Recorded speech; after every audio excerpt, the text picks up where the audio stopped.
look, people have different values and principles. Maybe they're just not greedy. Maybe their principles are stronger than their greed if I'm going to grant you your argument. Maybe money doesn't matter to everyone.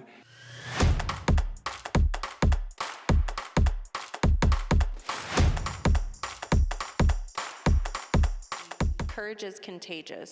So once somebody starts standing up, others follow. And once you realize that that support is actually in the community, it gets easier.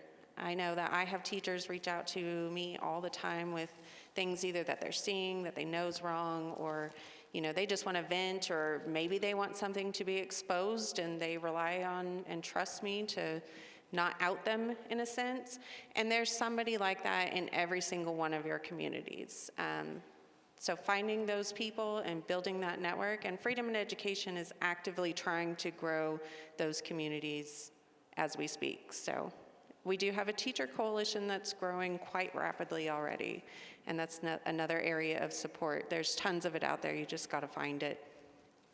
Don't lack preparation for things that are going to happen, like being called a free rider.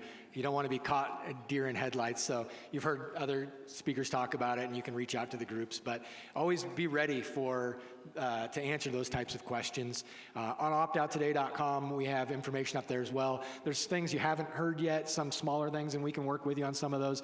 For example, you can opt out and then write a check to your local union, especially if they have their own bank account, and you can try and give it to them. They probably won't accept it, but that takes care of your moral responsibility, right? You say, look, I'm willing to pay my local union. I'm willing to pay for representation. I'm not willing to pay for this other stuff.